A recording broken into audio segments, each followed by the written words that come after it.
Mesdames et messieurs, ravi de vous retrouver et une nouvelle édition de Midi au Caire. On va commencer par une nouvelle qui concerne le président Abdel Fattah al-Sisi qui a reçu hier un appel téléphonique de son homologue mauritanien, Mohamed Ould Ghazouani. Les deux leaders ont examiné le renforcement des relations bilatérales dans tous les domaines, notamment le domaine militaire et la lutte contre le terrorisme. Les deux dirigeants se sont penchés également sur la coopération économique et les moyens de les booster à tous les niveaux. Ils ont évoqué à cet effet l'importance d'augmenter les taux d'échanges commerciaux et de doper les investissements entre les deux pays. Évoquant la crise libyenne, les deux leaders ont convenu de consolider leur coopération pour sauvegarder la sécurité régionale et la sécurité nationale en Égypte et en Mauritanie. Évoquant la pandémie du Covid-19, les deux leaders ont échangé sur les mesures préventives entreprises par les deux pays africains afin d'endiguer la propagation du virus. Le président Abdel Fattah al-Sisi a donné ses directives pour entamer immédiatement l'établissement de laboratoires centraux sur tous les ports dans le but d'accélérer les étapes de dédouanement, soulignant l'importance d'automatiser toutes les procédures dans ces laboratoires. Le président a tenu ses propos lors de sa réunion avec le Premier ministre, les ministres des Finances, de la Santé, de l'Agriculture, de l'Industrie et des Transports. Un commentaire. Le président Abdel Fattah el-Sisi s'est réuni hier avec le Premier ministre Dr Moustapha Madbouli, le ministre des Finances Dr Mohamed Maït, la ministre de la Santé et de la Population Dr Hala Zaïd, le ministre des Transports Kamel El-Wazir, le ministre de l'Agriculture et de la Restauration des Terres El Saïd Al-Qusseir, la ministre du Commerce et de l'Industrie Nevin Gama, ainsi que le vice-ministre des Finances du Trésor public Dr Ihab Abouaïch et le chef d'autorité nationale de sécurité alimentaire Dr Hossein Mansour. Le porte-parole de la présidence de la République a déclaré que la réunion a porté sur le suivi de la mise en place des zones centrales typiques d'inspection dans les ports sur le niveau de la République.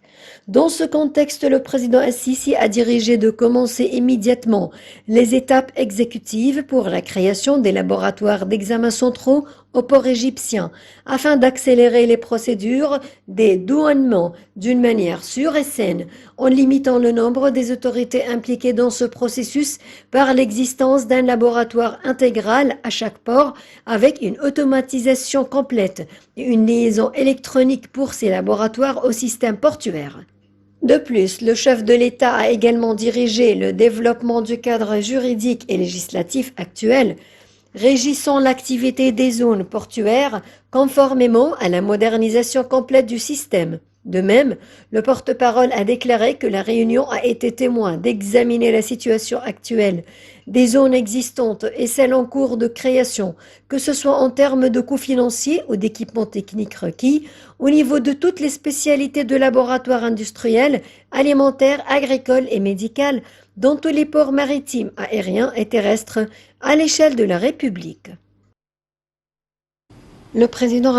Le Premier ministre, Dr Moustapha Madbouli, a tenu une réunion hier pour suivre les étapes exécutives du projet de localisation de l'industrie des tablettes scolaires en présence du ministre de l'Éducation et de l'Enseignement technique, Dr Tariq Shawqi, du ministre des Communications et des Technologies de l'Information, Dr Amr Talat, du ministre d'État chargé de la production militaire, l'ingénieur Mohamed Ahmed Morsi, et des responsables des autorités concernées. Le Premier ministre a entamé la rencontre en réaffirmant la grande importance que l'État attache au projet de fabrication locale de tablettes sur la base de la vision et des directives du dirigeant politique pour localiser cette industrie importante afin d'atteindre les objectifs du processus éducatif dont les premières étapes reposent sur l'utilisation de la révolution technologique. De son côté, le ministre des Communications et des Technologies de l'Information, Dr Amr Talat, a passé en revue les développements du projet de fabrication locale de tablettes électroniques qui est mené en coordination avec le ministère de l'Éducation, notant que des négociations sont actuellement en cours avec l'une des grandes entreprises internationales spécialisées dans ce secteur afin d'ouvrir une ligne de production pour la fabrication de comprimés en Égypte pour couvrir la production localement avec une possibilité d'exportation, en soulignant la nécessité de l'engagement de l'entreprise dans le plan de la production. Le Premier ministre a également présidé une réunion de suivi de la position exécutive du projet d'implantation d'un complexe industriel intégré pour la production de panneaux solaires en présence du ministre de l'Électricité et des Énergies renouvelables, du ministre d'État à la production militaire et du superviseur du secteur des projets nationaux au ministère de la production militaire. Un commentaire. Le Premier ministre Dr Mostafa Madbouli a présidé une réunion de suivi de la position exécutive du projet d'implantation d'un complexe industriel intégré pour la production de panneaux solaires en présence du ministre de l'Électricité et des Énergies renouvelables Dr Mohamed Shakir, du ministre d'État à la production militaire, l'ingénieur Mohamed Ahmed Moursi et du superviseur du secteur des projets nationalisme au ministère de la production militaire Dr Mohamed Mustafa. Le Premier ministre a souligné qu'il existe des directives du président Abdel Fattah el-Sisi de prêter attention aux études de faisabilité pour la mise en place de cet important projet, indiquant que le véritable défi de ce projet ne s'arrête pas à sa mise en œuvre, mais plutôt à la poursuite des travaux sur celui-ci et à l'ouverture des horizons pour l'exportation et la commercialisation des produits. De son côté, le ministre d'État à la production militaire a présenté un rapport sur les étapes exécutives pour démarrer la mise en place de ce projet, soulignant qu'il existe de nombreux partenaires internationaux désireux de participer aux côtés de l'Égypte à la mise en œuvre de ce projet, qui sont toutes de grandes entreprises spécialisées dans la production de panneaux solaires, cellules, puces et moules, expliquant que le projet devrait inclure la production de panneaux solaires, des fournitures pour l'industrie de la fibre optique, de l'aluminium et de l'électronique, ainsi que des propositions de financement de la mise en place de ce projet, un résumé de ses objectifs et des étapes de mise en œuvre. Le Premier ministre, Dr Mostafa Madbouli, a présidé hier la 4e réunion du comité ministériel du tourisme et des antiquités en présence des ministres et de hauts responsables concernés. Au cours de la réunion, le ministre du tourisme et des antiquités, Khaled El-Aneni, a fait un résumé des préparatifs en cours pour le transfert des momies royales du musée égyptien au musée de la civilisation de Fostot dans la région du Vieux-Caire. Selon M. El-Aneni, il s'agit d'un grand événement qui doit attirer l'attention du monde entier. Le Premier ministre a loué les efforts considérables déployés à cet égard, tout en soulignant l'importance de prendre en considération les moindres détails afin de bien refléter l'image de l'Égypte et sa civilisation. Le ministre du Tourisme a fait en outre un rapide aperçu du mouvement touristique en Égypte au cours de l'année écoulée et les initiatives lancées pour doter le tourisme intérieur.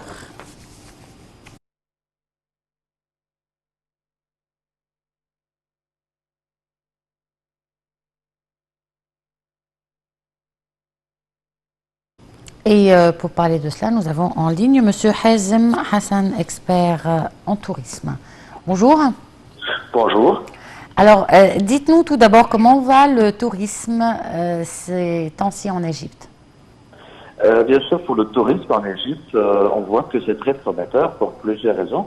Comme vous le savez, que pour le tourisme en général, on a besoin justement des moyens que le pays possède, comme les sites archéologiques ou touristiques, comme les plages, comme le bon temps. Donc tout ça, l'Égypte possède bien tout ça.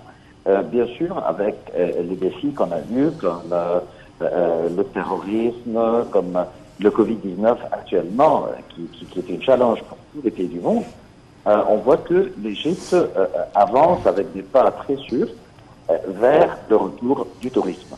Le tourisme, tout le monde le sait, c'est une industrie qui est très très importante. Ça représente presque 15, les revenus et les sources de revenus pour 15% de la population égyptienne, si ce n'est pas plus. Donc on voit que pour relancer l'économie, on a besoin du tourisme. Alors, en mettant en considération tout ça, on voit que le gouvernement égyptien a fait vraiment des préparations très importantes pour accueillir les touristes, pour attirer les yeux des touristes du monde entier, de tous les pays du monde, vers l'Égypte. Alors, bien sûr, après la construction du projet extraordinaire, le grand musée égyptien, on voit que on est en train maintenant d'ouvrir plusieurs musées, de rouvrir plusieurs musées qui étaient fermés, ainsi que construire de nouveaux musées. Et notamment, on parle aujourd'hui du musée national de la civilisation, qui va abriter justement les momies royales qui étaient gardées dans des chambres toutes petites dans le musée du Caire à Tahrir. Donc le fait de transporter, de transférer ces momies, qui sont 22 nombres depuis le musée du Caire à la place Tahrir jusqu'au musée national de la civilisation, ça c'est un pacte très très important. Et justement, ça va ouvrir, améliorer la région, justement, le point où se trouve justement le musée national. Il est un site historique, comme vous le savez, c'est la première capitale arabe de l'Égypte. Donc on voit que aussi c'est tout près justement de la grande source de Ain al-Sira. Donc tout ça, c'est un site qui peut être exploité d'une façon parfaite pour le tourisme. Non seulement le tourisme international, mais aussi pour le tourisme local. Bon, dites-nous pourquoi ce transfert. Je veux dire que le musée même de Tahrir, il abonde de monuments historiques et bien entendu pharaoniques. Donc pourquoi un transfert des momies? Ce transfert est important parce que on voit que ces momies ne sont pas mises en valeur à l'intérieur de, excusez-moi, dans cette petite chambre dans le musée égyptien. Donc il faut les mettre en valeur. Bien sûr, on a besoin aussi en même temps de fournir les meilleurs moyens et les plus modernes pour l'entretien et garder la conservation de ces momies.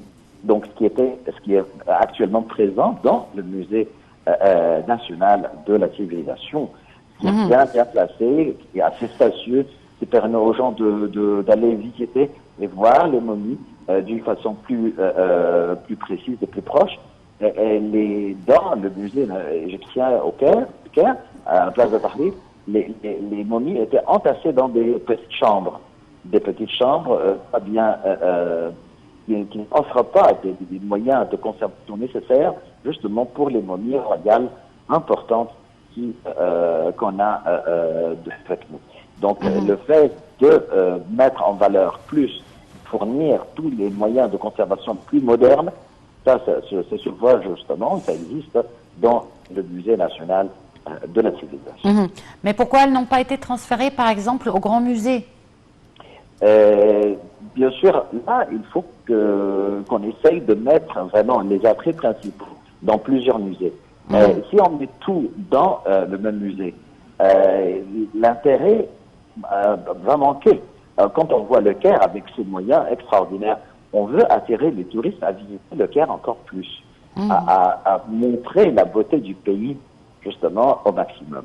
Un site comme Fostop, c'est un site qui est apte à être modernisé, à être bien préparé pour recevoir des touristes, et faire des projets basés sur le tourisme dans le coin.